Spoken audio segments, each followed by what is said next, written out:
학교별로 다 다르겠지만은 이거는 예시분이거든요. 그러니까 저 같은 경우에는 참 궁금했던 게 다른 학교의 문서 대장이 너무 궁금했습니다. 너무 외로웠고 그다음에 도대체 어떻게 하는 거지? 뭘 해야 되는지 모르겠는. 그래서 전임 부장님의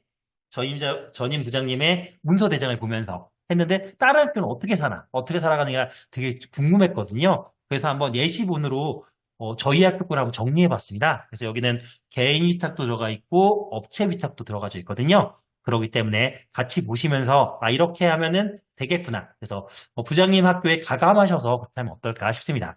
먼저 전임 부장님께서 2023학년도 연간 운영 만족 조사를 하셨을 겁니다. 그래서 프로그램을 정하셨을 거고요. 그 다음에 2024학년도 수요 조사도 하셨을 겁니다. 그리고 되게 중요한 내용인데 요거 2024학년도 방과학교 운영계획 이거를 심의 받으셨을 거거든요. 그래서 요거는 확인해 보시는 게 필요합니다. 뭐 어떤 거게 있냐면은 강사 선정대회에 대해서 하셨을 거고요. 업체 선정에 대해서 이미 다 하셨습니다. 학운 심의도 받으셨을 거고요. 그리고 방과학교 사업 지원비라든지 방학주 학년 계획도 넣으면 좋은 게 이런 것들이 들어가져 있나 심의를 받았나 그렇게 하는 얘기도 있어서 들어가져 있으면 좋은데 안 들어가져 있어도 괜찮습니다. 그때 가서 하면 되니까요. 그 다음에 이미 개인 위탁 강사 선정과 업체 위탁 선정을 전임 부장님이 이제 해주셨을 거고요. 그 다음에 2023학년도 운영평가 한 것들을 레뷰 기관하셨을 거고 그 다음에 업체한테 개인정보 파기 요청, 파기 확인서 수합하셨을 거고요. 그 다음에 또 중요한 겁니다. 2024학년도 2월 교재교구 재료비 지금 업체나 개인 위탁분들한테 열심히 받아가지고 교재교구 재료비가 얼마인지 알아야지 가통이 나가지 않습니까? 그래서 열심히 걷고 계시고 이번 학운이 올렸을 겁니다. 그다음에 일정에 따라서 안 되시는 부장님도 계실 거예요. 아니면 우리 학교는 없는데요. 그런 부장이 계시면은 학운이 있을 때 열심히 하시면 되고요. 저희 방과후 부장 카톡방에서 얘기하는 것 중에 하나인 그래 나중에라도 꼭 심의를 받는 게 좋으니까요. 심의를 받으신 거를 확인하는 게 필요합니다.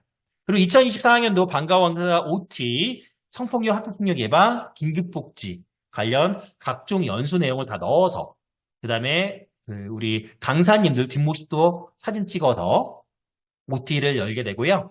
그다음에 코디 봉사자, 코디 보조 인력을 위촉하고요. 강사 서류를 취합하게 됩니다. 그래서 범죄 전력 조회를 다 하시고 나서 계약서를 작성하시고 그다음에 신체 검사서라든지 여러 가지 서류들이 있거든요. 그거를 잘 거두셔야 됩니다. 그래서 꼭 필요한 게 12월하고 2월 학운위는 필요합니다. 왜냐면은 강사 선정 계획, 업체 선정 계획을 해야 되고요. 그 다음에 교재교구 재료비가 강사가 선정돼야지, 업체가 선정돼야지 결정될 수 있으니까요. 그래서 이제 12월하고 2월에 학운위는 필요합니다. 그럼 교육청은 어떤 걸 보내주냐? 2023학년도 자율순환권 예산을 정산하여라. 이런 게 나오고요.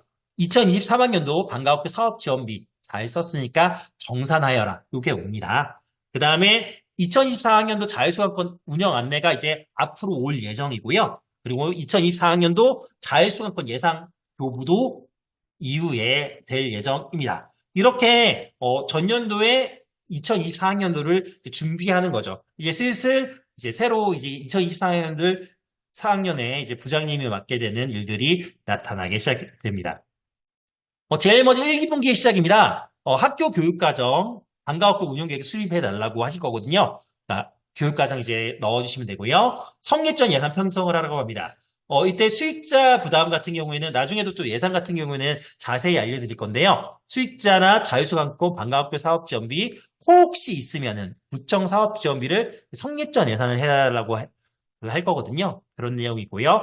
방과학기 사업지원비 운영계획 학운심인데 이거를 2월이나 그때 받아놓으셨으면 좋았겠죠. 아니면 12월에 받으셨으면 좋겠고요. 그 다음에 홈페이지에다가 이제 연간 운영계획이라든지 환불기준, 지도계획안, 수강신청서 같은 걸 올려주실 수 있으시고요. 수강신청서를 배부합니다. 배부하는 방법은 학교마다 다양하실 겁니다. 이알림이 뭐 종이로 배부하는 데도 있을 거고요. 코디마스터 아니면 DBDB스쿨 다양한 것들을 이용하실 건데요. 학교에 맞게 배부해 주시면 되고 그러면 이제 수강신청 들어온 걸 봐서 강사님하고 이제 협의해서 아니면 폐강 기준에 따라서 부서 확정을 하게 됩니다. 그래서 수강료 징수를 하게 되고요. 그다음에 수강료 징수를 하게 되면은 이제 교재교구 재료비들은 이제 드려야죠. 지급을 하게 됩니다. 강사료 1차 3월, 4월, 5월 강사료 드려야 되고요. 봉사자, 봉사료, 우리 소중한 보조 인력, 봉사자를 3월, 4월, 5월 지급을 하게 됩니다. 그다음에 자율수강권을 환불하게 됩니다. 자율수강권 친구들이 5월쯤에 나오거든요. 그러니까 자율수강권을 환불하게 되고 방과학교 추가 환불 수시로 이제 환불을 해줘야 됩니다. 그다음에 이제 끝날 때쯤 되면은 학생 평가표도 배부하게 되고요. 그다음에 자율수강권 출석이 50%에 따라서 여러 가지 그 다음에 이제 경고를 주거나 그런 것들이 있거든요. 그런 것들에 대해서 이제 체크하는 거. 그다음에 자율수강권 지원 안내. 한 5월경에 이제 되니까 이제 안내를 해주셔야 되고요. 그다음에 중간에 추가 전출도 발생하거든요. 그러면 뭐 들어오면은 지원해주면 되는 거고 떠나면은 이제 그쪽 학교에다가 금액을 넣어주면 됩니다. 방과학교 소유원의 구석 선택이거든요. 하시고 싶으면 하시는데 좀 개인적인 추천은 안 하시는 걸 추천드리고요. 대신 업체 위탁 전환할 때는 소유위원회도 있으면 좋지 않을까 그런 생각이 듭니다. 강사대장 이제 개인탁인 경우는 강사대장 써야 되고요. 그 다음에 강사 범죄경력 조회 및 관련 서류로 이제 정비를 하는 거죠. 이미 계약서 작성할 때 범죄전력 회신이 와 있어야 되고요. 이건 되게 중요한 내용입니다. 범죄전력 회신을 해야 됩니다. 그러면 교육청에서 뭘 보내주냐? 사업지원비 예산 교부 안내를 보내주시고요. 그 다음에 실제로 예산은 보부해집니다. 방과학교 운영 체크리스트 보고하라는 게 있거든요. 그거에 따라서 잘 됐는지 보고를 하고요. 5월경에 이제 방과학교 학교 정보 공시를 진행합니다. 그래서 거기에 해당되는 내용들 넣어주시고요. 그 다음에 자율수강권 1분기 지원 실적 및 2분기 소요 예산 신청. 그러니까 1분기에 예산이 좀 적게 했어도 나중에 또 이제 추가해서 신청할 수 있게 되는 거겠죠. 그 다음에 1학기 교육지원청 방과학교 컨설팅이 있게 됩니다.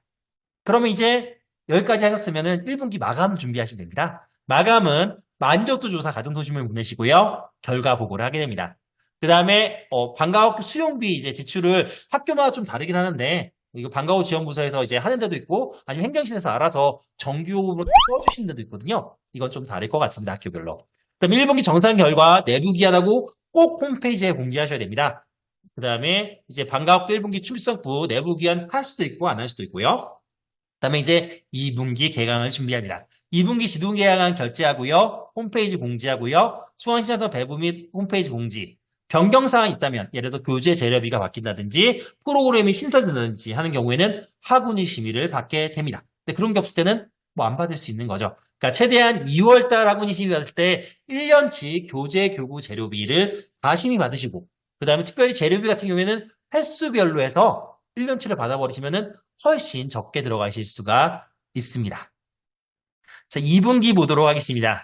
2분기 동일하니까 동일한 건 다 넘어가도록 하겠습니다. 쭉쭉쭉쭉 넘어가다가 11번 여름방학 중 방과학교 운영 계획이 있습니다. 이게 연간 운영 계획에 넣어져 있으면 특별하게 학군 심의를 안 받아도 되잖아요. 그 다음에 이게 학군 심의를 해라는 게 2020년도인가? 그때 딱 한 대만 있었고 그 다음에 빠졌어요. 그런데 이제 또 언제 그래서 학군 심의까지 안 받아도 되긴 하는데 그래도 이제 넣으면은 한 번에 표현이 뭐지만은 끝낼 수 있으니까 여름방학이 있고요. 여름방학 안전관리 연수도 하고요. 그 다음에 여름방학 대피 훈련도 하게 됩니다.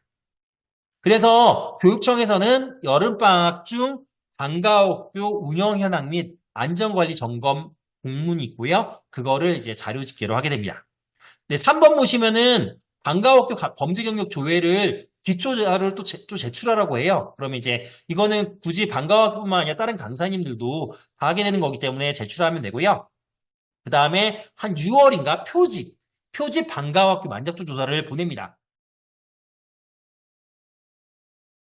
3분기는 다 보시면 아시겠지만은 동일합니다. 1, 2분기가 똑같이 돌거든요. 그래서 1분기만 잘 굴리시면 아니면 2분기만 잘 굴리시면은 좀 괜찮지 않을까 싶고요. 그래서 내용이 적기 때문에 문서 관리 부분 한번 넣어봐 드렸습니다. 이건 방과학교 길라잡이 있거든요. 길라잡이에 얼마씩 이제 보존해야 되냐. 그게 좀 헷갈릴 수 있어서 빈칸이 있길래 한번 넣어보았습니다.